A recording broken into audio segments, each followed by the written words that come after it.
started, and I will pause. There it is. Perfect. And with that, I will hand it to Nicole Parker with ECAP. Take it away, Nicole. Hello, everyone. It's going to take me just a moment to start sharing my screen. I'm super happy to be with you all today, and I just want to share that I am coming to you from Spokane, which is the traditional lands of the Spokane tribe, and I'm happy to be here to share a little bit more about ECAP expansion. Before I get started, I know there's probably a lot of you in the room that are familiar with ECAP, familiar with the expansion that we've been doing over the years. So some of this might be a little bit of a review for you, but I thought I would just share some initial information about ECAP and about what the children and families we serve looks like across the state. And then I thought I'd share a little bit about our push for ECAP expansion and what's behind that, and then the upcoming expansion application that will be released next month, and how providers and can get connected either to that or to someone in their community who can partner with them to bring ECAP to their center or family home. And so with that, I'm also going to say that I have another colleague here with me. Her name is Mary Taylor, and she's going to be helping me kind of monitor the chat, take down your questions if I can't answer them on the spot, and take some notes, because there's also going to be an opportunity for you all to share with me what would be helpful in supporting providers in getting the ability to have ECAP services, accessing ECAP, and becoming an ECAP provider. So love to hear from you at the end of this presentation, and we'll have some time for that.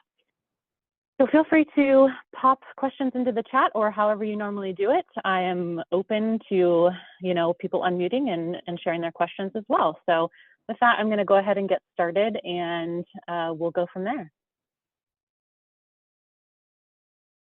Okay, so just a little overview of ECAP, of course. So you'll notice that this slide says ECAP and early ECAP. And so for folks that may or may not know, we, within the last couple of years, have started an early ECAP program as well, which is serving children 0 to 3. And so when we're talking about ECAP in general, we're talking early ECAP as well, although it's a much, much smaller number of children that we serve in early ECAP, and I'll get to that in a minute. But just a reminder, ECAP and early ECAP are really centered around the 3 comprehensive services that we talk about. The first one, of course, is education. And I'm not going to read the entire slide, but you can certainly, take notes, and you'll probably get the slides afterwards. Family support and engagement. We have a very robust family support and engagement branch of our comprehensive services that includes an approach called mobility mentoring. I'll get to a little bit more about that in a minute too. Really about partnerships with families and goal setting and all sorts of things there. And then we also have a health component where we're working with families to make sure that children's immunizations and well child exams and hearing and vision screenings are up to date, and health and nutrition and other topics around that. So that's generally an overview of some of the things that that ECAP does. And what I'm going to get into next, instead of kind of shifting to how we do ECAP in the state, I want to talk about what does the demographics of ECAP really look like. So as you all may know already, of course, ECAP serves primarily a lower income demographic. However, there's a lot of exceptions to that. I'll get to that again in a minute too. But this is some interesting information, and I will have you note that this is from last year. And so we normally take the information from the previous year to share during this year, because of course we're still enrolling kids right now, and we're not to our, haven't gone through our full program year of demographics. And so we'll report on last year's demographics for today. But as you can see, the majority of children and families that ECAP is serving, was serving last year, about 81% fall under about 36% state median income. And for those of you, let's see, I might have to think of a little bit of a comparison here, but this might be a little bit of a different lens that you have than you have heard in the past. We used to talk about federal poverty level. That shifted with the Fair Start for Kids Act, which is really handy and has, really increased the eligibility criteria for ECAP in a specific way, which is really nice. You will see that we do serve some smaller populations of what we call ESE. This kind of nice little acronym, since we're so fond of acronyms in early learning. It means exceeds SMI eligibility, and SMI, of course, is state median income. So that's typically what we would call over-income kids, but we're just trying to, shift the narrative a little bit there. But you can see that we do serve some higher income families. And a lot of those higher income families might be, have specific priority factors, children on that are qualified for special education, children from families that are experiencing some factors that are tied to school success, and so they're really enrolled in that because of those factors. And so this is just a little snapshot of income-wise the types of families that ECAP is serving. Moving on to a little bit more of demographics. This is what we call kind of a spread of the priority factors that some of the ECAP families have that we are serving. I'm not going to read them all, but you can definitely take a look and see, hey, what are families walking in the door with? And this is really tied to why we feel, two-generation and family engagement and support approach is really helpful too, because families are walking through the door with a lot. And I know that many childcare providers are also serving a very similar, very, very similar population to ECAP in childcare subsidy and other manners. So just kind of a snapshot of what kinds of factors families are coming through the door with. I'll read a couple of them. So we had about 9% of families last year that had a parent that was a migrant worker. We had about 17% that had a family member with a mental health issue. Some of these priority factors are actually named in our laws that we have to prioritize families that, families or children with these characteristics. And some of them are some that we have said, hey, this could be contributing to kids being ready for kindergarten and, in school success. So some of those we get to determine on our own. But anyway, that's just a little snapshot of what's happening there. One of the other things that I wanted to share too is our diversity in language in ECAP as well. So this will show you what we're seeing as far as whether children are coming in speaking one home language or, multiple home languages, or, some of English and more of another home language.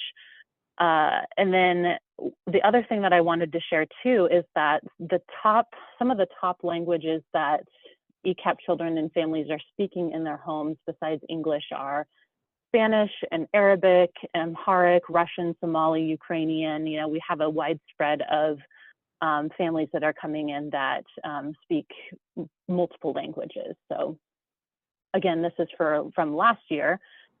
And it's really interesting to see how our demographics of languages spoken shifts over the years as well.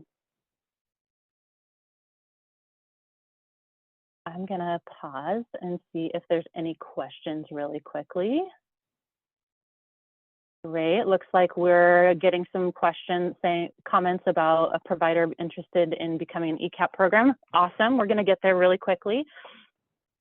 One of the things that we have heard from a lot of our partners, particularly ones that are giving us some feedback on how we can talk a little bit more about ECAP and recruit more providers to ECAP, is really spotlighting the family engagement portion of ECAP. That's a little bit different than what people might be used to. And so I'm going to share just a little bit about that really quickly. I am going to pop something into the chat here, so bear with me while I look for that. Actually, I might do that later.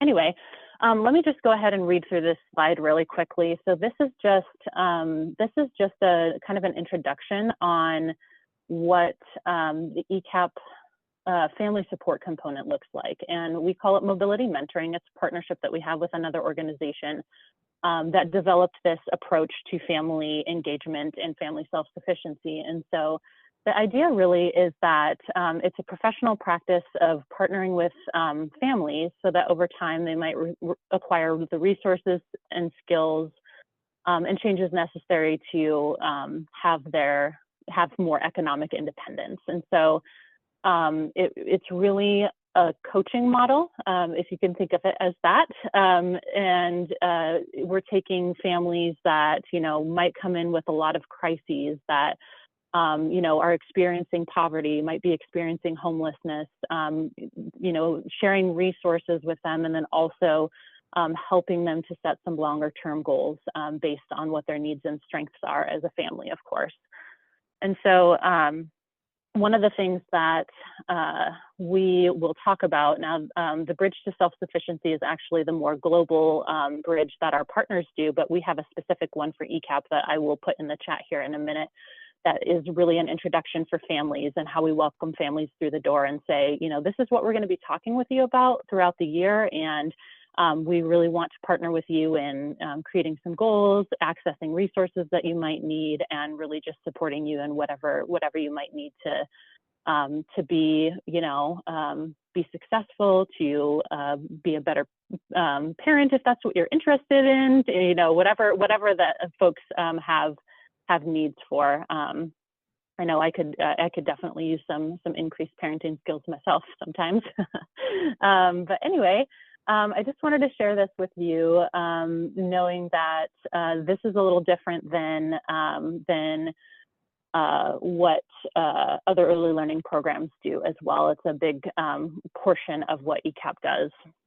And one of the things that I would like to share too, so every year we have the ability to do some feedback from parents and families in the field. And so we send out a survey and ask them to share about their experience. And we end up getting some quotes, which is great. So one of the things that I wanted to share with you today is a quote from a parent, a family that we had. I think this is from last year. And so one of the things that this family shared with us is I feel loved and well cared for. It's important to have help and support systems in place when it comes to raising our children.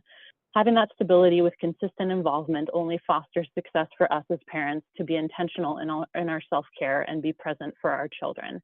For me, ECAP fills the gaps of where there is no extended family present and allows the building of long-lasting relationships.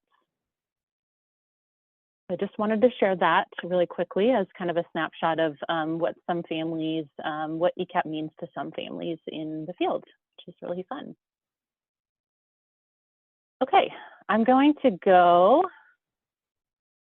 into first, oh my goodness, I don't know what happened there. Sorry about that.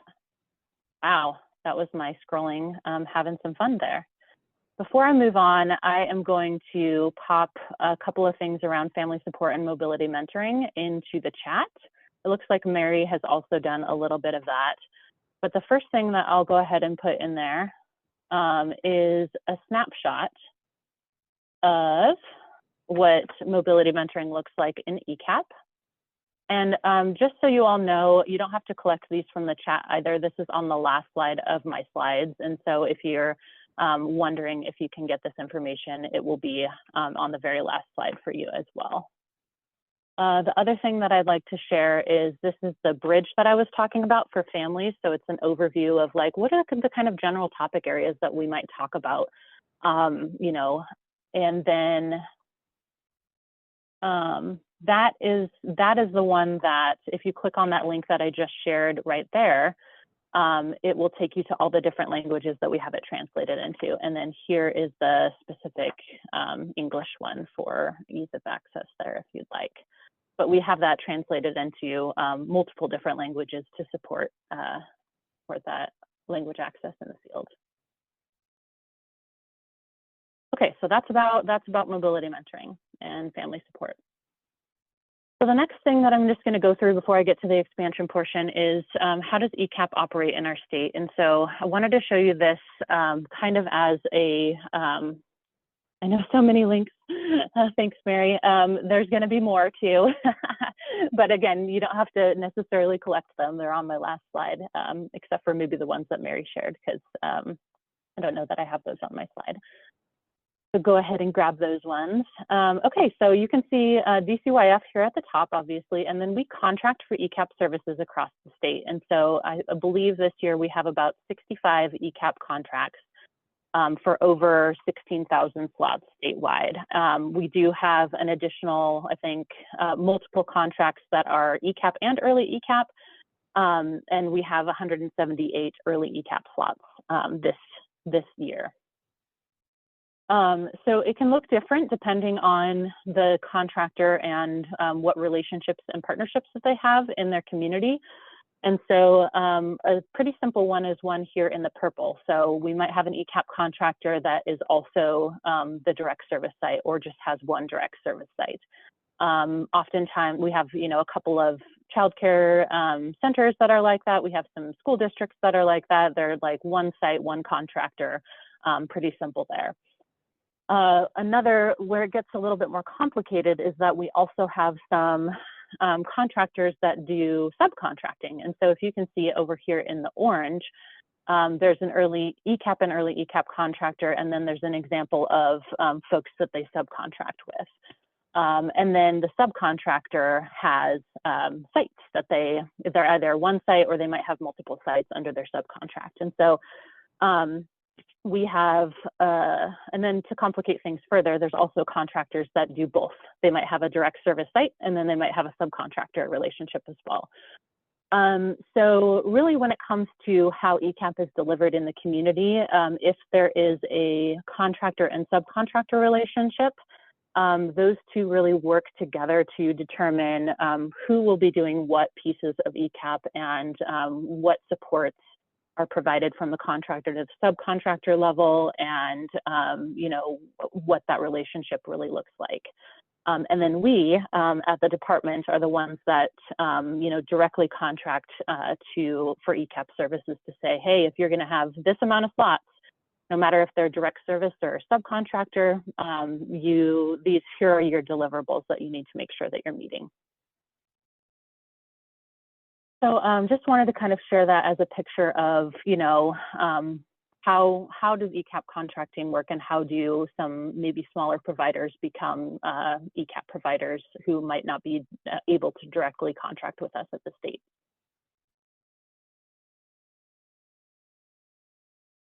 All right, the next one that I will show you is the spread of different types of ECAP programming, different models, class models as we call them.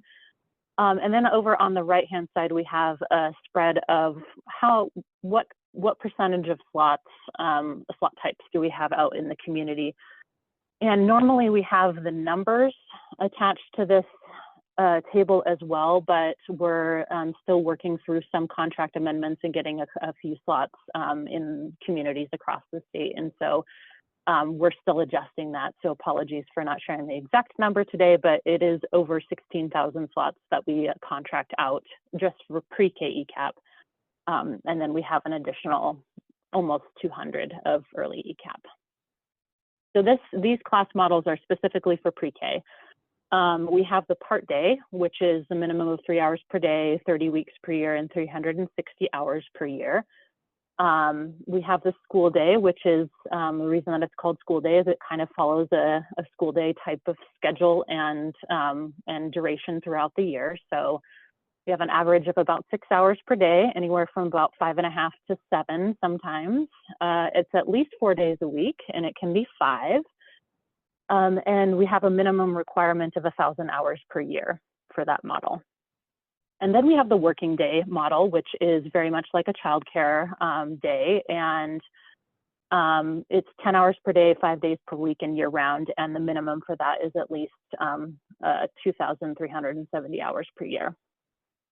And then you can see over to the right-hand side, we have about 50% part day slots, 45% school day slots, and 5% working day slots. So those working day slots not super, they're not super common, but we do have them in some places around the state, which is really handy.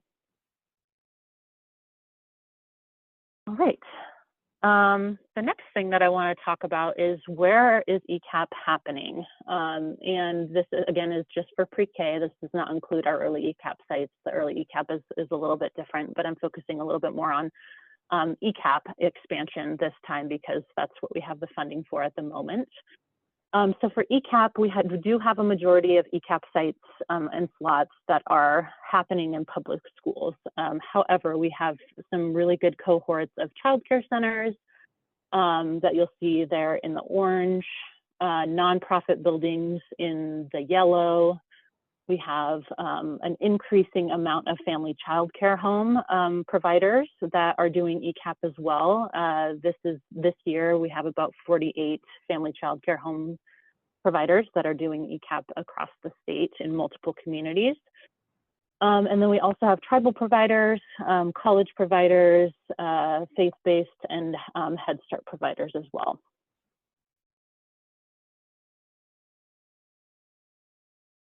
Okay, and I know you're probably all wondering, okay, let's get to the part about how we can support providers in getting ECAP. I'm getting there. And one of the other things that I want to talk about really quickly is eligibility, because it is a little bit different than, say, child care subsidy eligibility. And so I wanted to run through this a little bit with you all and just share, what does eligibility look like for children and families in ECAP.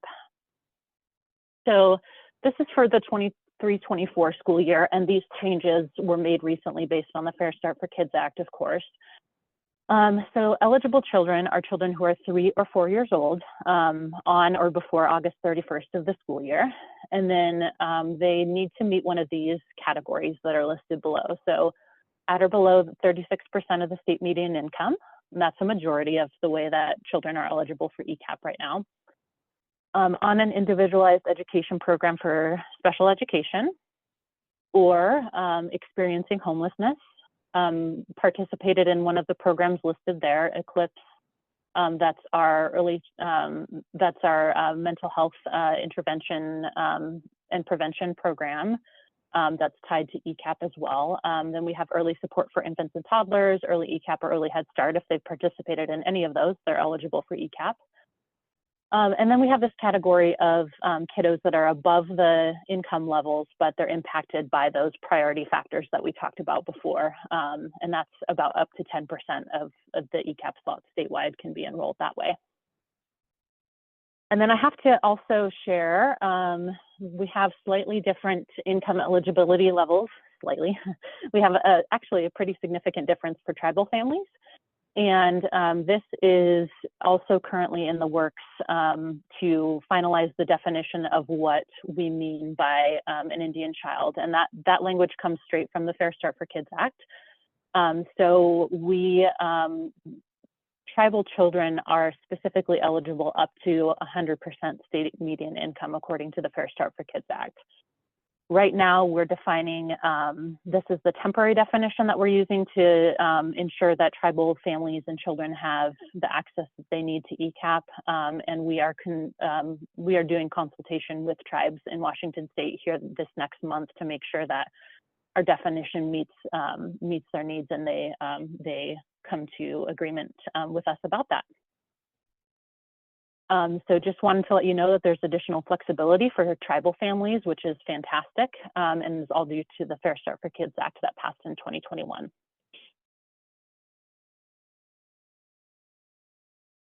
Okay, I'm going to pause for a minute before going on to expansion, and I'm going to see, it looks like there's a question about eligibility here, so I'll take that really quickly.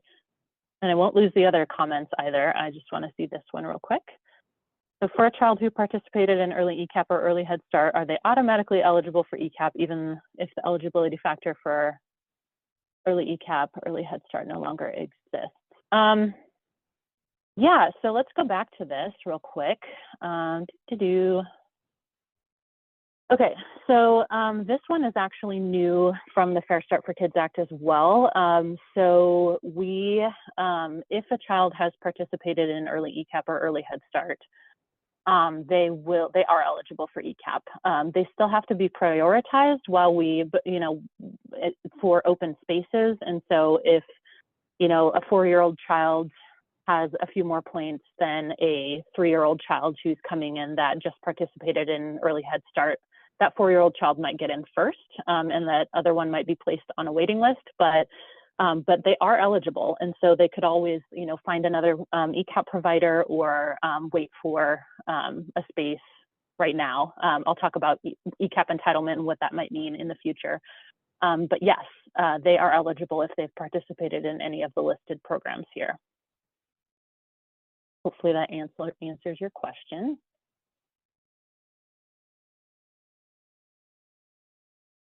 Nicole, I just want to lift up, this is Mary, a couple of folks immediately responded that they have providers who are interested in offering ECAP services, and have we got a deal for you? This is actually a lot of what we need to talk about with expansion. You may have noticed we need all hands on deck to find space and programs of choice for kids and families all across Washington. And so I promise we'll tie into how we can make that happen and how you might be able to support that. I super appreciate your leaning in so quickly to how we could work together.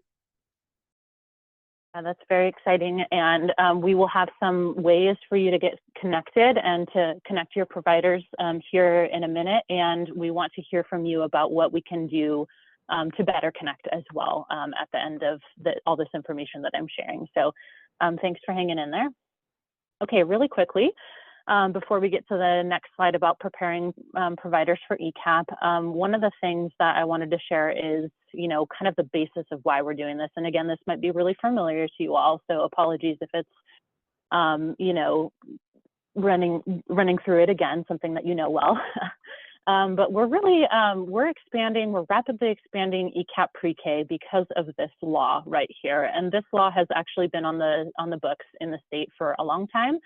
The date just keeps getting changed because, the system isn't quite built up enough for us to be able to meet this yet.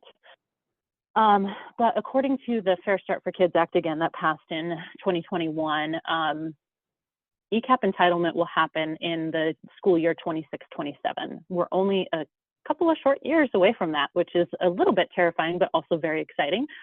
And what that means is that any child who is eligible, so any of those eligibility categories that I just shared with you a couple of slides ago, any child that is eligible shall be entitled to be enrolled in ECAP.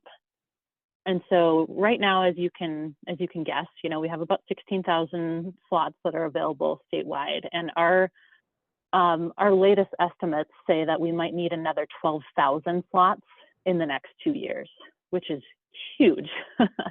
And this is just the first wave of entitlement. There's another one coming up in 2030, and that expands the eligibility category from 36% state median income to 50%. And so there will be even more children, maybe up to, another 10,000 after that might be eligible and entitled to have a space in an ECAP program. And so as you can tell, we will need to be doing a lot of relationship building and a lot of reaching out and a lot of, asking folks if they're interested in becoming ECAP providers so we can serve all of these ECAP children that will be entitled in just a few short years. I've listed the RCW there, so you can definitely look that up and read through that a little bit.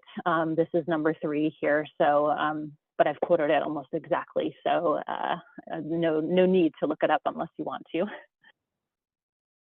Okay, so this also probably looks really familiar, and I'm going to pop a bunch of links in here, and I know that there's probably other things. There's definitely more now that we're doing as the state office, and I'll get to that in a minute as soon as I go through these things and pop some links in the chat here. But some of the things that you can be doing, which again, I'm sure you've already know this really well, and so thanks for bearing with me here, but really encouraging and coaching to a level 3+, right? ECAP actually requires a level 4 recognition, which I'm sure you all know. But the timeline is a little bit shorter to reach that recognition level than childcare subsidy. However, it would start, obviously when ECAP slots begin in a provider. And so if they're already prepared, even at a level 3, but definitely at a 3+, then they'll be well prepared to, work towards rating a level 4 in early achievers. That's part of it. That's only, obviously that's something that was required by the Early Start Act, a different START Act in 2015, and the timelines have shifted a little bit since that legislation passed, but to give us a little bit more time. But the other things that we recommend doing as well, and I know a lot of providers already use creative curriculum, they're already using teaching strategies, goal assessment. That's all great. If they're not and they're interested in doing ECAP, that's definitely one of the things that providers can do, is really explore the creative curriculum and TSG assessment, both of which are required in ECAP. Although there is one little small caveat there. For the curriculum, most sites use creative curriculum. That's one of our acceptable required curriculum. The other one is high scope. And so if folks are using high scope, that is definitely acceptable as well. And we do have an alternative curriculum approval process for anyone that's interested in that, but it does have to meet specific standards. I won't go into too much detail around that, but we can, continue to have a conversation about that if you have providers that are interested in becoming ECAP but have a different curriculum. Can I ask a quick question about that? Yes, please do. What do you, of the people who do submit, what percentage of their curriculums are accepted? Because I know, like, we in Early Achievers, there's kind of a process of getting it approved, but I know it's pretty rigorous. So I'm just curious, do you know, like, are most rejected or most accepted? That's a good question. We don't have too many alternative curriculum that I can think of, but I think that if it is, research or evidence-based, then that is on the fast track to, that's more likely to be approved than something that is not research or evidence-based at this time. And so I think that's really the hook there. The other thing, though, that I will say is that we are also working hand in hand with tribes that are developing their own curriculum for language and cultural reasons. And so there's also some choices there for tribes as well. So wanted to mention that. Thanks for that question. Oh, sorry. Yeah. Will they have support for purchasing creative curriculum? Because I know it is kind of costly. So is that included, or like, how does it work? Absolutely. Great question. I'm so glad you asked that. Yes. So DCYF does provide creative curriculum or high scope to new sites, as long as we have funding, which we have had funding for a significant number of years. So it's a regular practice for us to purchase the cloud curriculum. We don't purchase print kits anymore, but we do purchase the cloud for classroom sessions. And we also purchase the TSG assessment portfolios as well. That comes with that. It's kind of all in a bundle. They call it the cloud bundle. So yes, that is purchased for ECAP providers. Oh, I'm so happy to hear that. Thank you. Yeah. Yeah. And then teachers also get, there's some certain requirements around that, inter-rater reliability and some trainings and things like that. But there's a whole suite of online professional development and trainings and things like that that come along with the cloud bundle as well. And we provide a lot, some other trainings and things that to ECAP providers from the DCYF office.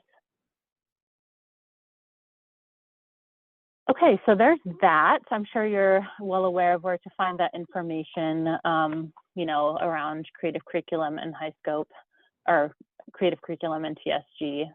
One of the other things that I will put in here real quick is the ECAP performance standards. So that's the link to the performance standards. They are pretty comprehensive. And so it's, definitely recommend taking your time with that one. But one of the things that I will also pop into the chat here is our performance standards overview. It's a short presentation about, hey, what are these, ECAP performance standards about? And then the other thing that I will also pop into the chat right under that is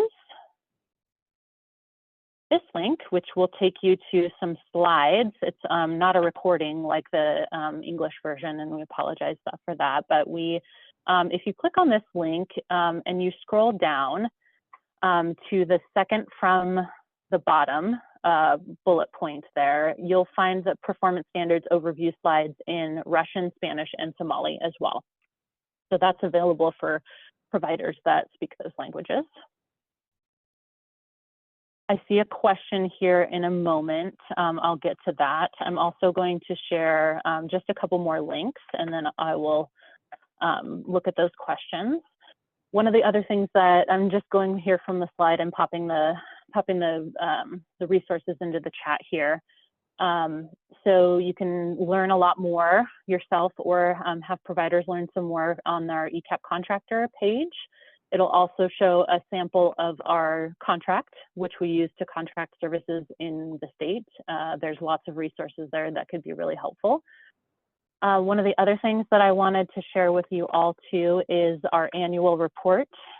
Due to COVID, this one is actually a multi-year report, but it's a great example of what ECAP is doing and how we share our information and things like that. And we should have another one coming out somewhat soon.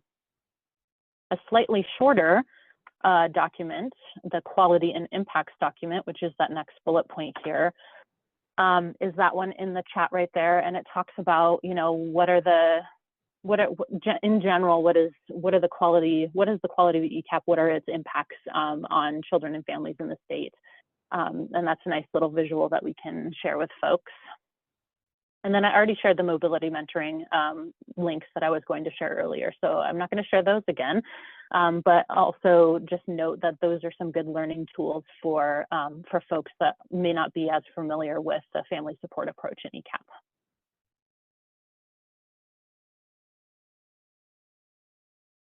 Okay.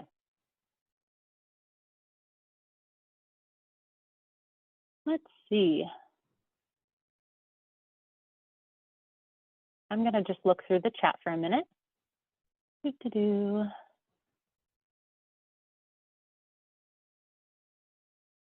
Okay, are there any plans in the works for intensive training for providers to ensure ECAP eligible children are receiving high quality ECAP services and other education considerations for providers? That's a great question. And so one of the things that I will share is that we have recently hired a couple of new folks here at the DCYF office, specifically to focus on ECAP entitlement and ECAP expansion. And one of the major things that they're going to be working on too is readiness supports. Now, we definitely don't want to recreate the wheel of some things that are happening in communities to, train providers or talk to providers about quality supports or, even ECAP. However, we do want to be able to offer some things at the state level that providers could listen to or do a little training on if they're interested in ECAP and want to learn more. So we're in the works right now of developing some videos and training suites. They're not going to be super intensive as far as like detail, but they're definitely going to be able to give some overviews and to help push people in the right direction if they have any questions that they want answered. We're probably going to have some resources, documents, and other things that that folks can also utilize. We will be working, we literally just hired them this last week, and so they're coming on board and they are, kind of getting to know their new roles, and we'll start to be developing those things here soon. But training for providers, especially if let's say they have a contract directly with us, let's go with that piece. We do provide a suite of trainings for new ECAP contractors. So you'll get, they would get training on our early learning management system. Teachers would get all those professional development trainings that we have with our cloud bundle. We have mobility mentoring training. We have, a number of other opportunities that they can engage in. And then we have supports throughout the year, like check-in webinars and things like that. If they are a subcontractor or a site under a contractor, then the contractor is really responsible for providing a lot of those trainings and access to those trainings. And they may use the ones that we provide, and they may use ones that they develop themselves as well. So hopefully that answers your question. And feel free to clarify if I didn't answer anything there specifically. I guess my big wondering is, looking at the ECAP performance standards, I'm wondering if for a family that is considering ECAP for their child, can they expect to see similar services being provided regardless of where their placement is? I mean, there's some character difference in what type of program they're in, but as far as family support and just looking at some of the performance standards, I guess, around health and safety and nutrition and some of those performance standards that are really intense in some of the Head Starts, or I'm sorry, ECAP sites. How accountable to the standards are these different sites going to be in terms of what families can expect? Yeah, that's a great question. I would say that the services are going to be pretty similar from provider to provider. Of course, they might be delivered in slightly different ways.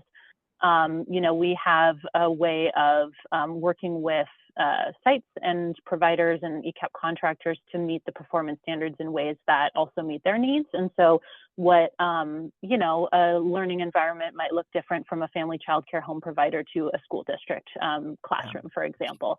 And both of them are meeting standards. They're just doing it in different ways. We do obviously do a continuous quality improvement cycle as well. We have constant, you know, monitoring and technical assistance, and we do some on-site monitoring, some desktop monitoring and virtual monitoring, but we do expect that everyone is meeting the performance standards. And if they, you know, have a different way in which they need to meet the performance standards, then that's something that we consider with them. So that's our hope. Okay, thank you. Yeah, thank you. Good question. I do see a couple of questions about if we have providers who aren't receiving support or correct information from their contractor, best course of action. So in a little bit, I am going to share our ECAP inbox. That is a great way to get all manner of ECAP questions answered, whether it's about expansion or whether it's about information about ECAP that might need to be clarified or anything like that. And if you send an email to the ECAP inbox, it will get routed to the correct person. Sometimes we even get, oftentimes, in fact, we get people, families emailing and say, how do I enroll in ECAP at that ECAP inbox? And so I'll share that in just a minute. I think that would probably be a good way to do that. I'm also going to share my email with you all. And I will say that my ECAP inbox is a little bit scary right now. So you might get a better response if you send it to the ECAP inbox, because it's routed by multiple very competent and wonderful people that could help you route it a little bit better than you know, my very full inbox at the moment. But feel free. That's definitely not a closed door for my email either. So feel free to email me if you need to. Nicole, we have, this is Mary, we have a lot of questions around readiness, and I know you're gonna get to that. Yep. The questions that you all are asking around early achievers levels and how long it takes and what the expectations are, a lot of that comes down to, do folks even know what they're asking for when they say I want to become an ECAP provider, right? And so those are the components that we're working really hard on to ensure that when folks are asking those questions, the readiness is there before the leap in to try to become a provider. So hold tight. Here we go. Yeah. And I see some wonderful questions coming in. And I just want to assure you as well that if we don't get to your question today, we will work to make sure that your questions are answered and given back to you in as timely as a manner as possible. Okay, so this next slide right here, this is about if providers want to apply to be an ECAP contractor. Now, in the past, we have had a minimum slot requirement of 75 comprehensive early learning slots. So, for example, if someone had Head Start slots, they could count those towards their 75 slot minimum. However, we have heard a lot about that being a barrier for folks. Now, of course, in order to be a contractor, there has to be a certain amount of infrastructure. And previously, we've kind of identified that 75 slots is where that infrastructure really starts to kick in. But we're also making some plans at the state level of how we can support people differently and better, even if they're maybe as low as 50 slots or 40 or so. And so what I do want to say is that folks can feel free to apply if they're just, slightly lower than 75 slots. We're taking those into consideration right now. However, it might be pretty difficult for us at the state to contract with someone for like 10 slots. That might be a little too low. And so just want to keep that in mind. We do have an application that we're planning on releasing November 15th, and we do send it out to all providers. We can make sure that we have the right email list as well. The application due date is December 15th. And so that's the first initial application. And then after the initial application for new ECAP contractors, we will be doing applicant interviews. And this is different for us this year. Normally we ask people to submit a whole bunch of paperwork, but this time we're going to try interviews. And we want to make the process a little bit more accessible for folks. And so for folks that might not have a grant writer, or for folks that might have a little bit more difficulty completing all of the elements that we asked them to do in the past, we're gonna shift to everyone doing an interview process with us. And then after that interview process, we will do some award decisions and notifications. And then this is kind of the timeline that we have here. Now, I will say this is subject to change in case we have to release late or something like that. But the idea is that we would have the number of slots that people are asking for by the beginning of January. So with that, we'll have an applicant interview process January and February of next year, and then hopefully notify folks about slots late February, early March. So before I move on to the next thing, the other thing that I want to say is that this year the legislature has allocated us 500 school day slots. It's not that many. We did ask for a few more, and so we'll see what the legislature during session says, but the legislature is the one that decides these are the number of slots that you can get out to communities this year, and so this year it's 500 slots. So it's a little bit smaller of a pool than what we're used to. Sometimes we get as many as 1,000, but this year it's 500. Unless they decide to give us more in the middle of session, which sometimes happens. All right, so the other part is how does a provider become a subcontractor? So let's say you're working with a family childcare home or a smaller, childcare center that says, I want to do ECAP. I think I have ECAP eligible families. It aligns with, our practices. We really want to do that, but it seems like I might not be able to contract directly with the state. So how do I become a subcontractor? So potential subcontractors actually don't fill out the application that I just talked about. They would partner with the contractor to do that. And so the couple of ways that we can get folks involved is they can get in touch with local ECAP contractors.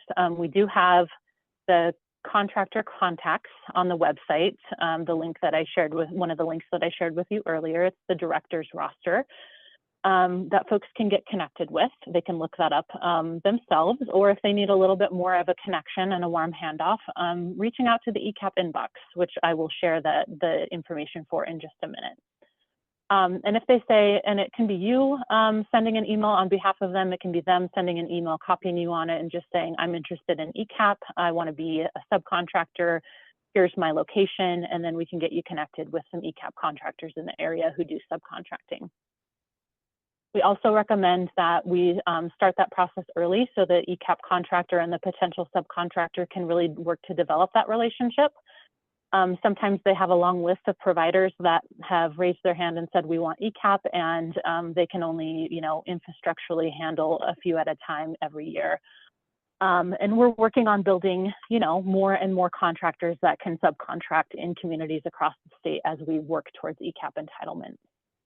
So if the provider does reach out, if the ECAP contractor says, yep, we'd love to work with you, then the ECAP contractor would be the one that would be filling out the application and including slots for that provider. And I know I'm getting kind of close to the end of my time, but I think it's good timing because I'm going to look at the chat, but I also have a couple of questions. So obviously the first one is, what questions do you have? Those are rolling in. That's great. I'll look at those in a moment. And then the other thing that I really want to ask you all with your level of expertise as well is, what types of supports and resources would be helpful for you, would be helpful for providers who are interested in ECAP, because we are trying to do some more focus on the readiness portion here, as I shared earlier. So as you're thinking about this, as you're dropping your questions into the chat or unmuting, I would love to also hear from you about, within the scope that we and the couple of positions that we have now, what would be really the most helpful thing for you to support providers in accessing ECAP. So with that, I'm going to mute for just a second and take a drink of water and then look in the chat.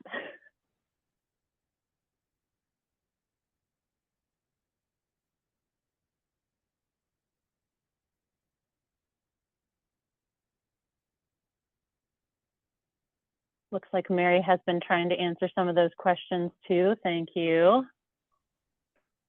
Sorry, I want to jump in there. I would love to have like a resource document, like a one-page something to reference to bring to providers. I have two that I was kind of thinking about that are considering it or have been talking about it. So something that kind of could give them more support and then reference to who to contact. Great, yeah, that is something we've heard a little bit about already too, and is in our plans to do. And we'll hopefully have some of those materials start to be produced with our new staff that's coming on. So yeah, that's great, thank you. Good confirmation there that we would definitely need a handout or a flyer would be great. I'm curious if you ever do sessions like this for providers, because I think that would be very helpful, where they both could questions answered, but also just sort of a general overview. Yeah, I think that's a great idea. We do some during the application process right now for people who are applying to be contractors. However, we are also making plans to do kind of, like a general Q&A session about like, hey, you want to be an ECAP provider, whether it's a contractor or a subcontractor or site, come and ask your questions and learn a little more. So for sure, that's a great idea. Nicole, this is Sandy. It'd be great if there could be some coordination with the DCYF team, the early learning team. They have monthly provider webinars that we are sharing information. Our coaches are great about sharing those opportunities, so they know those are coming. I think that might be a great way to do that. And we're happy to also send information via our communication pathways and our social media. So if you have those marketing tips for us, tools for us, we're happy to support and share the information on how people can learn more about if this is a right match for them. Great. Hey, Sandy, can you let me know who is running those webinars that you are that you're speaking of, so I can get connected with them? Yeah, absolutely. I will drop that in the chat for you. Perfect. Thank you so much. Nicole, I also want to let you know that we have a business support platform that our coaches utilize with providers. It's called Child Care Business Edge, or Biz Edge for short. And so we'd love to bring opportunities for different funding streams there. We'll definitely have our teams connect so that we can ramp up that toolkit for providers and coaches. Great, that sounds awesome. I'm also seeing a few questions about rating in early achievers or recognition in early achievers and a level 4. And I just want to make sure that I answer a couple of related questions, I think, in one go. We'll see. But in order to become an ECAP ECAP provider, they don't have to be already rated a level 4 or recognized at a level 4. I'm trying to change my my verbiage here, but they don't have to be already at a level 4. They can be, you know, we recommend it might be easier if they're already a level 3 or 3 plus, and that will make it a little bit easier to get to that level 4. But they can be a level 3. And then, you know, once they have those ECAP slots, then the timeline to get to a level 4 begins, I believe. And so we do have an adjusted timeline from the original. I think it is, someone put in the chat, I think, is it 2 years rather than 3 years? And yeah, I think it is that 24 months that people have in order to get to that level 4 that's required for ECAP. So yeah, they don't have to start at a level 4. They can start ECAP and then work towards rating getting to a recognized level 4 after that. Nicole, and I'll just throw a little bit of advocacy while we're at it, and just say, you know, we just fully implemented the revised early achievers. People are becoming familiar. We want to be really respectful and intentional about small business owners being well informed of, you know, the programs that, you know, they are being asked to participate in. And so just wondering if there is, you know, flexibility for providers in meeting that 2-year timeline, and you know, whether there could be some just additional, perhaps like exemption of time while people get through learning and understanding the revised system. So I'll just put that plug in. There's still a lot of learning that's happening and familiarizing. The great thing that we're hearing is as providers are coming in, the data is showing that they're having positive experiences. And so lots of kudos to the quality recognition team and the coaches for doing that work. And so just, you know, it's a little bit of time takes time for the businesses to be familiarized with the process. Yeah. Absolutely, and especially, you know, with the revisions to early achievers and with, you know, the pause during the pandemic and all of that, we certainly have a different curve than we used to.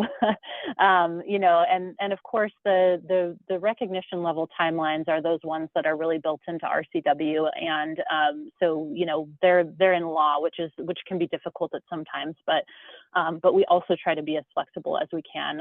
You know, like if there's construction delays happening or there's, you know, something that's happening, we work with providers as much as we can around that. So yeah, thank you for that. I'm loving the chat question or comments that are coming in here. Why should they, show them the benefit to joining ECAP? That's great. A checklist. Shauna, great question. Understanding that a provider will have an early achievers coach and an ECAP coach. So that's a good question. It really is up to, we ask them to define an ECAP or an early achievers coach. Oftentimes in ECAP, it can look like an education coach that they have on staff that's a contractor that's not necessarily a specific early achievers coach. However, we have plenty of providers that also use an early achievers coach. And so sometimes they might have both. Sometimes they might just really lean into the early achievers coach. Sometimes they have an ECAP coach only. You know, that really happens more often in our school district providers, where they might just have an ECAP education coach that helps them through the early achievers process as well. That's a great question. It can be dependent on what the provider's work out with their subcontractors or work out with us if they're a contractor. What happens if teachers are not qualified for the job by education? Good question.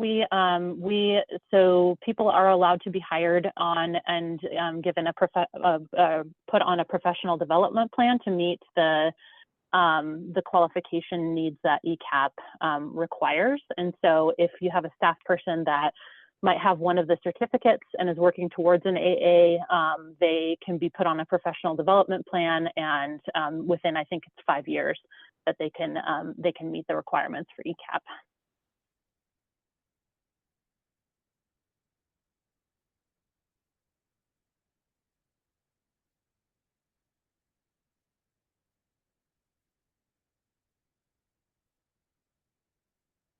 Okay. So, really quickly, Nicole, looks like I'm running. Oh, hi, Jen. Go ahead. Hi. So I'm not sure if you saw my question.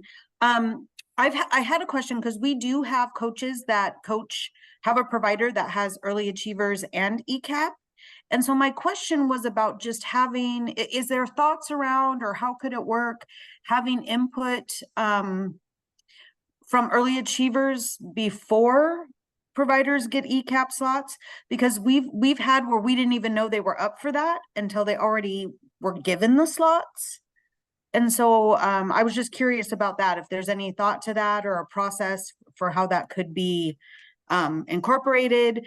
So I do think a lot of the coaches have valuable relationships with providers and have insight on where they're currently at. But like I said, sometimes we don't even know that's happened until after, oh, a provider has slots. So I was just curious. Yeah, it might be interesting to think about that for a little bit more. Typically, when we release, information about ECAP expansion awards, we release them in somewhat of a general way. So we'll talk about where we put slots in what counties, maybe sometimes in legislative districts for legislators and things like that. So we increased the amount of contractors, by this amount. And so, but I'm talking about that's a public announcement, of course. But it would be, we can definitely think about that for the future. I know we're just really starting to lift up our infrastructure a little bit more around what we can do at the DCYF office. And so, yeah, let's think about that. Definitely write that question down, and maybe we can come back with some ideas, or, feel free to share your ideas as well. Nicole, this has.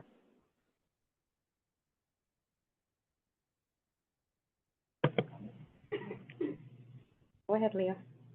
Nicole, I wanted to bring one question to your attention. Is there any effort on the part of DCYF, this was in the chat, is there any effort or action on the part of DCYF to encourage contractors to reach out to childcare providers when they want to expand, that direction, so that the providers don't always have to go and ask around? Yeah, we definitely encourage that, especially for folks that are that do a lot of majority subcontracting. And yeah, there are a lot of times that contractors are reaching out to early learning providers in the community. And if you're curious about how to strengthen that, definitely share any ideas or input you might have around that, that we can help support. Thank you. Thanks so much, Nicole. We've filled up all of our time. We're so excited to hear this information. So I'm so glad. I'm looking forward to ways that we can strengthen the partnership. I'm seeing, it'd be helpful to some of our coaches to have some data ahead of time. And so I'd like to connect with you afterwards about ways that we can front load some information and let coaches know, hey, one of your sites maybe that was on Licensed Pathways is now receiving ECAP funding. So I'm just thinking about all the great ways that we can partner. We have some guidance between CCA and ECAP around sharing the coaching supports and working together in collaboration to support the providers. And so I'm excited to carry that conversation forward. Thanks so much all for the great questions, your great comments. We're tracking those, and so we'll follow up with Nicole and team to get those questions answered and back to you. And I'm gonna hand it over to Michael. Thanks, Sandy, and again, thank you. Oh, sorry, Nicole. And again, thank you, Nicole, for your wonderful presentation. Please reach out to her with any questions you have around ECAP. If you don't mind dropping your email in the chat, probably once again, Nicole. Thank you. But right now, we're going to transition to a 10-minute break. So please get up, stretch, use the restroom, grab a drink as we get ready for our mental health consultation around or presentation around compassion fatigue. And we will be back at 3:27. And we'll see you shortly. Thank you all. All right, so welcome back from your break. I hope you are able to get something to drink, grab a snack as we lock in and get ready to enjoy a wonderful time together with our mental health consultants as they talk to us about compassion fatigue and many other topics, I'm sure. We have Celeste, Danielle, and Elena joining us today. So with that, I will hand it off to you all. Thanks so much, Michael. It's so wonderful to be here with everyone today. I just wanted to introduce myself and the co-presenters, the main presenters, I should say. My main role is just to give a warm welcome to Danielle and Elena.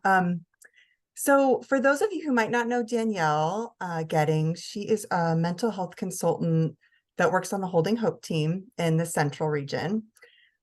Danielle is amazing, and she holds a doctorate in psychology and actually did her dissertation on hope. So we are like over the moon to have her on our team. And, you know, we've just been reflecting a lot about where the field is at, where you all may be at, where we're all feeling we may be at, and just considering revisiting some of these really important topics and themes, attunement, compassion, in different unique ways, and sort of going deeper within that. So saying that, I also wanted to let you know Elena Carrasco is here with me, and she is incredible as well. She's works with our Child Care Aware statewide team. And so those are our two presenters. So my main role is just to pass it over. So welcome, Danielle and Elena.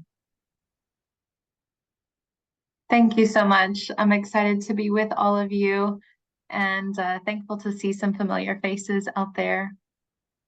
I have been in education and working with teachers at various ages with different groups of children for about 20 years, and just stepped into the mental health capacity in the last 8 years, and then specifically working with CCA and the Holding Hope program in the last 2 years.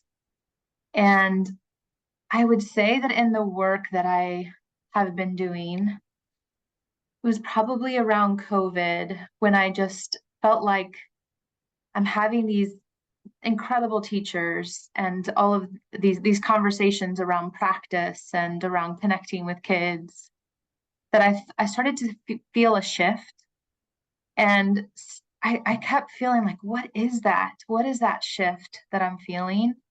And it wasn't until about 6 months ago that I feel like I put my finger on it. And I realized, oh, that's compassion fatigue.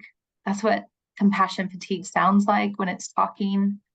And it doesn't sound like the teachers that I usually interact with. They're sounding different. And so it was with that impetus to really support my teachers and then my providers that I created what I hope will be a series that we can bring to you on the topic of compassion fatigue. This is a really complex and deep topic. And so today we'll just be kind of dropping some seeds, some little nuggets, about a 30-minute session. And I hope that in our time together that we can go about this topic in a different way with some different insights. So I'm really interested to know how this lands with you, and I'm looking forward to that conversation as we go through this together. So what is compassion fatigue? In this conversation about compassion fatigue, part of it is certainly in response to clear data in the state of Washington and across the nation that points to 45% of early learning childcare professionals who are experiencing high levels of depression and anxiety, and in some areas 55%, just in the state of Washington. And that is parallel with what nurses and medical professionals are also experiencing. So when you hold the weight of what they do and what you do, you're all in that space of doing some tremendous work. I hope it feels parallel to what we think of when we think of medical professionals and the work they do. And I want to focus us on this illustration. It provides a really strong explanation for how compassion fatigue works. And I pulled this from a Yale site that sort of put these ideas, these concepts together. So I hope it helps you to structure a definition for compassion fatigue. When we think about compassion fatigue, it first is this embodied sense of malalignment, that we're going to walk through this cycle, and we kind of start there at this disembodied sense of a disconnect from our values and our strengths. And we may not actually be malaligned or living out of integrity, but we just feel the sense of out of control, of boundaries that are loose in our lives, and we feel disintegrated in our set of strengths. We feel disconnected from our values and out of touch with our own bodies. And then as that increases, it leads to this reduced sense of capacity, or this felt sense of, I can't contribute to the environment. And as we believe that, I can't contribute to my environment, that we then have this decreased capacity and increase in negative mindset. And as we believe that we're not contributing powerfully and positively to our environment, and as we take on this negative perspective, it increases anxiety, and that eventually leads to what we know as burnout. Imagine this constant sense of believing that you're always failing at something. It's just emotionally exhausting. And so you tap out. Your brain says, I'm going to protect you. We're going to survive this. And so it turns off in essence. And you feel burnout. And then that increases in our bodies. And we actually feel emotional, psychological, and certainly physical pain. And I think it's important here to mention that it's real pain. This stress, and we know from how stress ignites certain chemicals to bathe our bodies, that we have this biopsychosocial reaction, that we have increased inflammation, increased gut responses, increased headaches, all of these things that are real pain in our bodies. And that, of course, leads to increased stress as we feel our bodies failing us. I want to share with you, this is the link to a health assessment around compassion fatigue. And I'm going to save it actually, I've thought I'm going to pause and save it actually till the end, and I'll share it with you as a resource to serve as a checklist to think through new vocabulary and this checklist around compassion fatigue, both for your own awareness, but then also for the people that you're serving. So as we engage what this is, this compassion fatigue, I wonder, how are you? You're caring for providers and teachers who are burnt out, who are depressed. And when we're depressed, we're literally pushing down our own emotional needs. If you take apart that word depress, that you're pressing down or pressing away your emotional needs. And I think we so often do that out of this heroic purpose, maybe because we're mothers, we're caretakers, we're servants, we're coaches, we're consultants, we just care. And we get fatigued in that pressing down and pressing away and trying to create more and more space to hold these other people's pain and these other people with us. And in that attempt to create all of that space, we start to silence our own emotional needs and we get disconnected. And so I want to invite, as we think about solutions, it's so easy for me to do this because as a doctorate studying hope as an abstract and operational concept, I love to learn. And it's so easy to float up into our heads where it's safe to conceptualize these things and to like create checklists. But the work of healing compassion fatigue has to start in our hearts. And I think Resme says this so well, that when we engage the process of healing so often, and maybe just as Americans, we start off with this mindset that where it's not the source of the pain. It's always been in the heart. And so as I offer these ideas and these insights today, I hope that you'll stay with me in that heart space and that you'll really check in with yourself, that you'll wonder, how am I? Maybe I'm not okay. Maybe I am tired. Maybe I have permission to feel fatigued. Maybe I have permission during this space and this time just to agree that I don't really care as much anymore. Not because I don't have a heart, but because I just don't have the space. And that maybe as we engage that honestly and as we face it, that we can hold all of that together in our time together today. We're going to start with some music.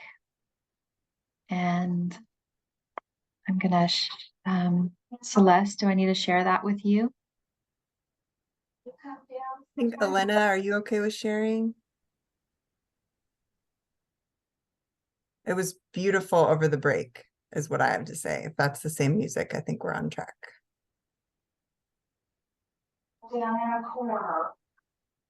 Okay.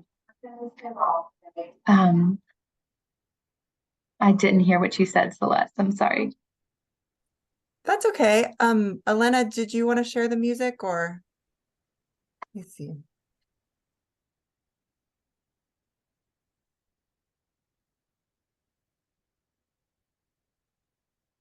These are nice, spacious moments to pause the abundance of time while we wait.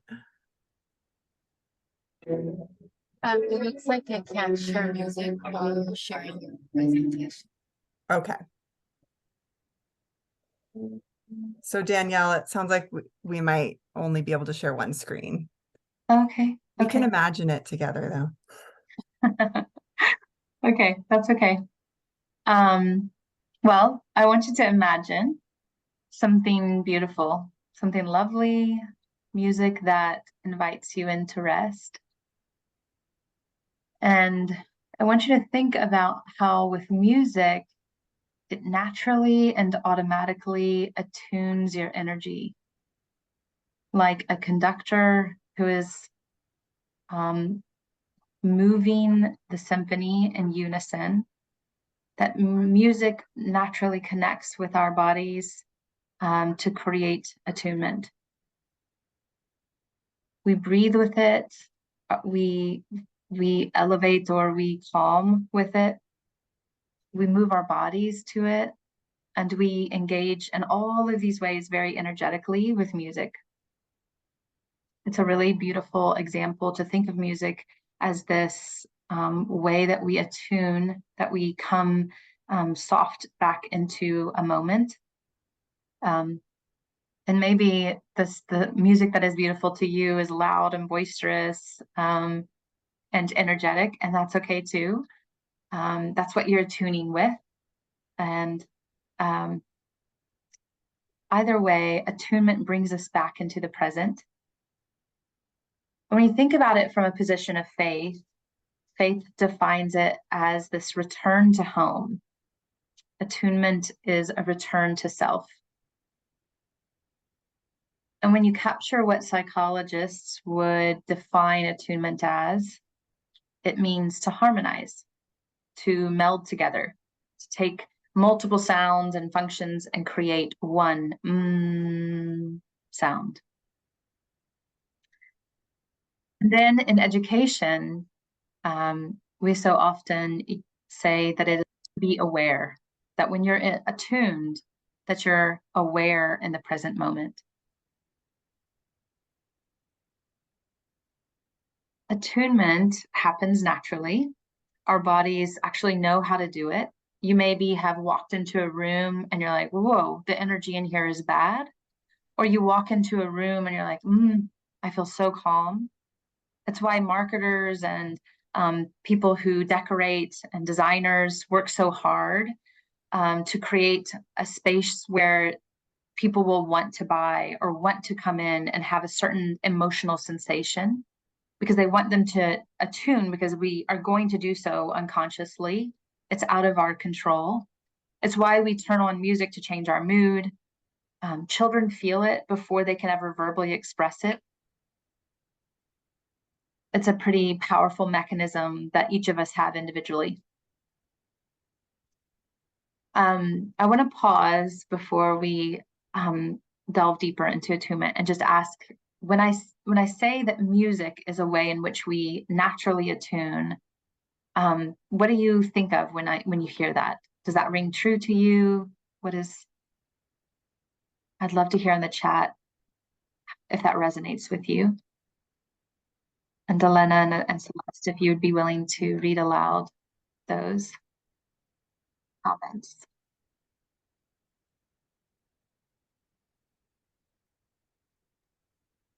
Ooh, I see some comments. Wow, a lot of them.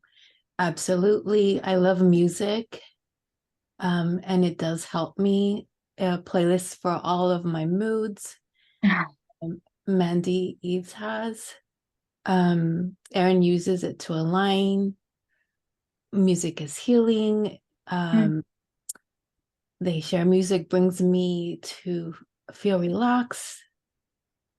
Thinking can change a mood or express it. I'm sorry, it's moving really fast. I'm trying to. PJ says, I listen to music when I paint and find my painting becomes more rhythmic and smooth.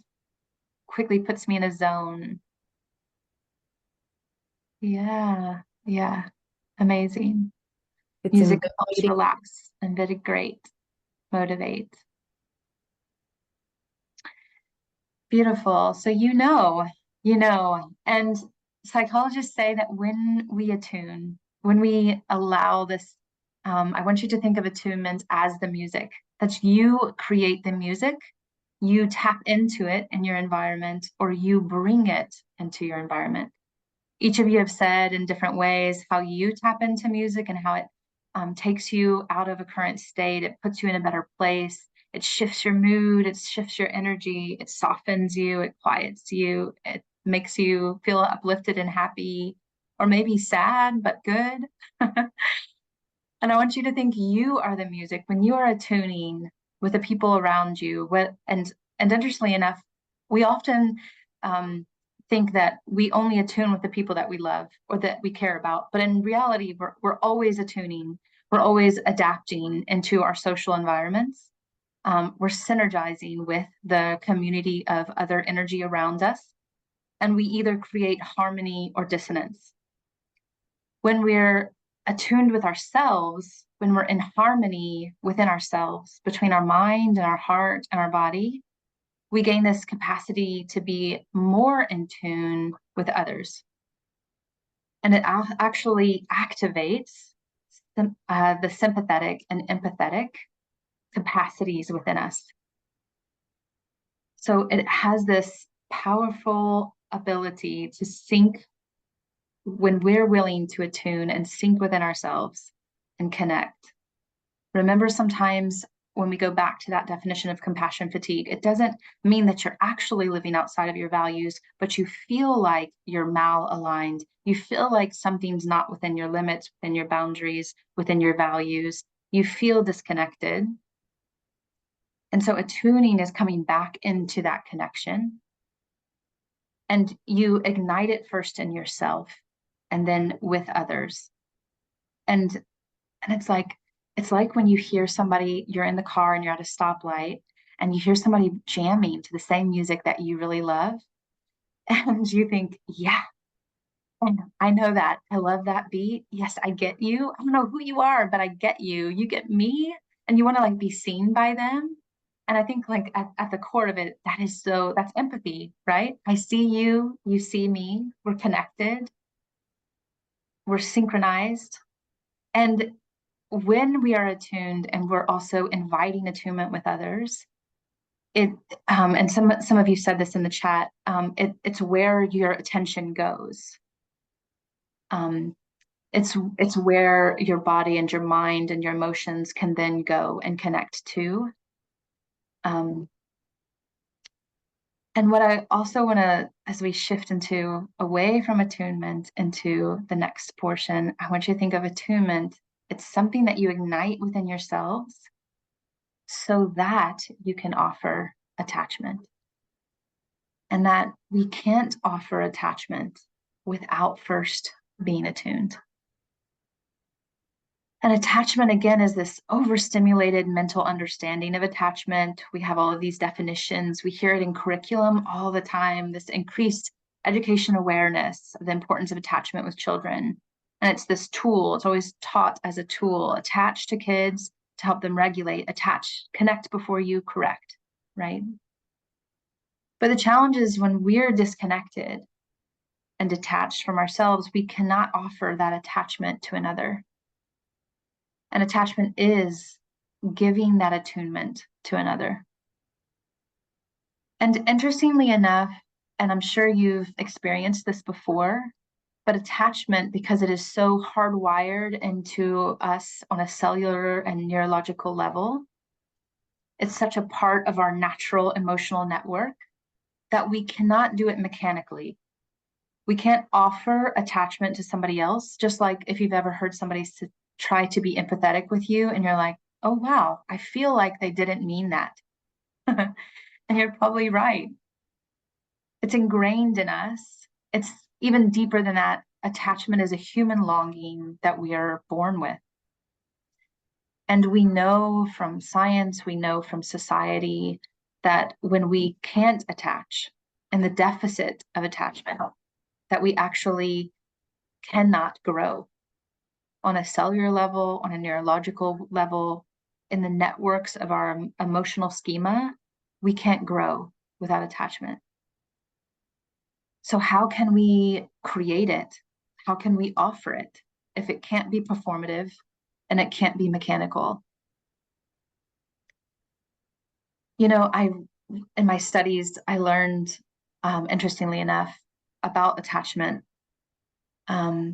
because, and one of the articles I remember thinking about was this what you see pictured here, what you still illustrated here. And I didn't know, I used to think that babies were placed on chests of the parent right away to create this skin-to-skin connection to help the parent to bond with the baby. But in reality, it is all about attachment. Because the baby, for good or for bad, it's going to automatically stimulate that, you know, they just came from this like traumatic birth into the world and they need everything to be balanced. It's all out of whack. And so when they place the baby on the chest of the parent, skin to skin, it automatically stimulates the baby's nervous system and their body temperature and their breathing and their heart rate and their energy. And it's that first practice that the baby gets to attuning to the parent's body and attuning emotionally and biologically. And as the child grows, it's going to have more and more opportunities for attachment practice through their development over their lifetime. And that attuning, that attaching, that learning to attune to themselves, that learning to attune to another, when it continues to be trustworthy and safe, then it creates that attachment. It fosters that attachment, that regulation, even before language, between body, between emotion, between caretaker, between child. And when we're present with children, practices that allow them to attach are eye contact. It's true actually throughout our entire lives. breathing with each other. That's why it's become such this amazing fad that's waves over the global environment. We're all trying to learn to breathe. Eye contact and focus and breathing allows us to attune to ourselves and to our energy, and that it invites this emotional regulation that also provides sensory balance. I'm sure you've heard so much about sensory imbalance. So it invites that sensory balance. It literally balances the nervous system when we're attuned and we're attaching in safe spaces where our sympathetic and parasympathetic nervous system can calm, and we can flow into our parasympathetic nervous system. And that happens through touch that is safe and loving. When a parent's kiss on a boo-boo, for example, actually stimulates increased blood to that space, to run to that space for healing. As coaches, as teachers, as counselors and professionals, you have this incredible influence, this joyful opportunity, all of these moments and experiences to determine human construction or to repair where there hasn't been that good human construction. We know that children at infancy and those vulnerable years are creating self-concept and self-esteem and the vision and perception of the world. And what's so beautiful is that through good attuning and attaching, that you actually can practice that with other adults, and that practice can be this reparative antidote for healing compassion fatigue. I'm curious, Elena, if you have access to sound, I can stop sharing. I do. If Okay. you can stop your share, then I think I can take the turn. Okay, great. Thank you. I'd love for us to do a breathing exercise together. And then we're going to shift into just a few more thoughts.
I hope you took that moment to breathe, the 2 moments just to breathe. I loved hearing Elena breathe.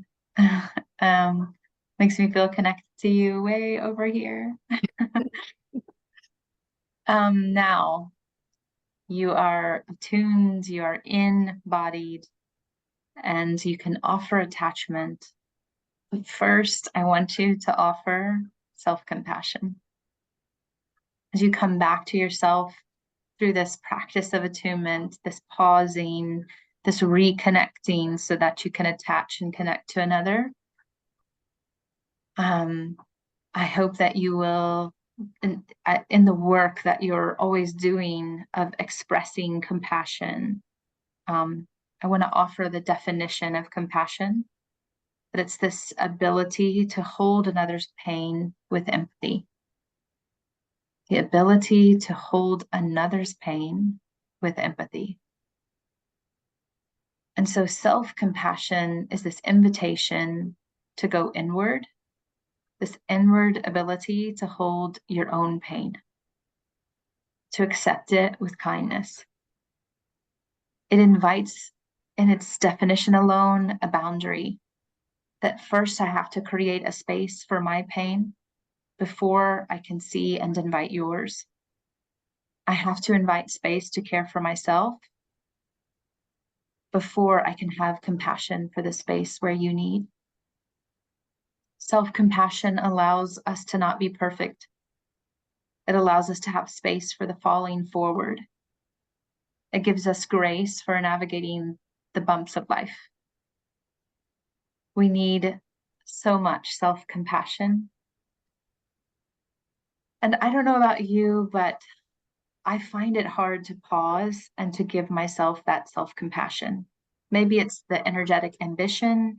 Maybe it's my cognitive brain that takes over.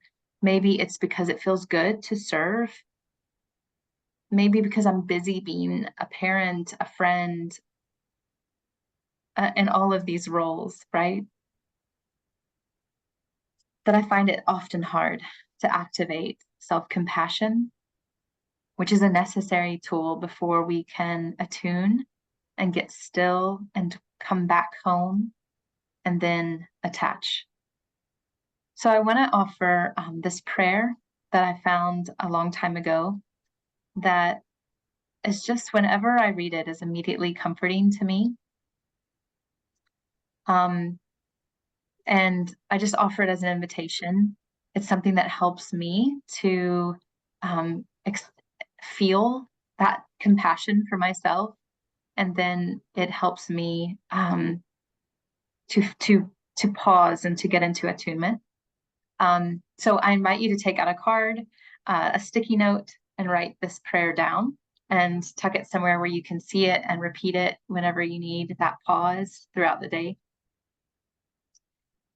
And I'm going to read it for you. It says, "Darling, I know you're suffering. I see you. That's why I'm here for you." Thich Nhat Hanh wrote this prayer in response to feeling pain that he couldn't get rid of. And when he felt that pain rise, that irritation, he said he had to speak to himself with kindness and self-compassion. And so he wrote this prayer of self-compassion. And maybe as you've listened today, if this has felt painful for you, or maybe not painful, maybe you would say irritated.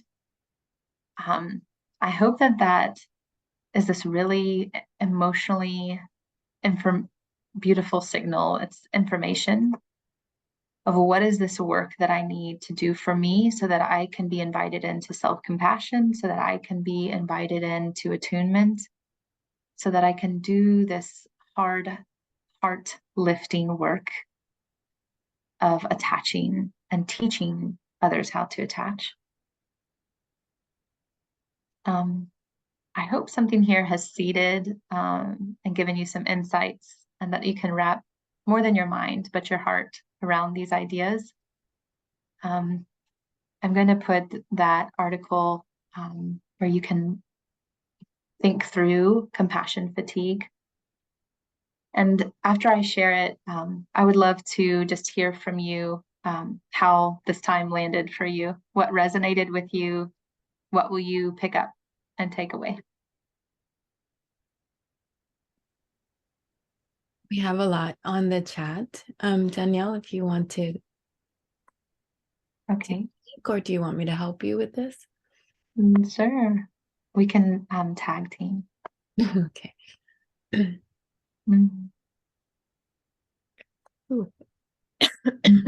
you, Kayla. Ooh, I can step in, Elena, so you can cough and take care of yourself. I'll just name Felicia wrote something really beautiful.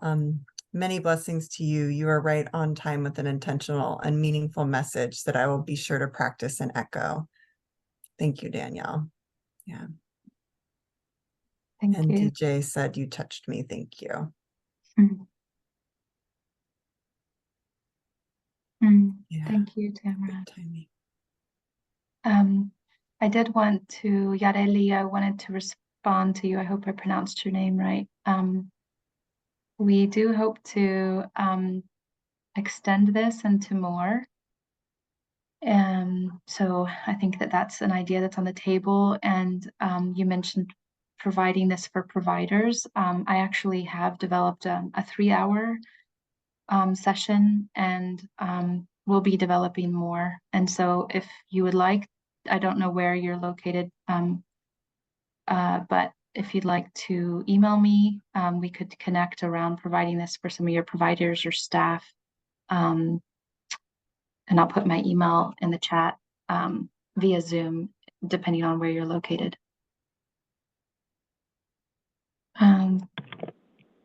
The checklist, there it is again. I put the link. Yeah, it doesn't come naturally. Thank you, Lori. Carrie, I put the link in there again.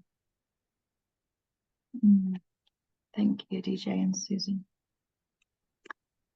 Here is my email.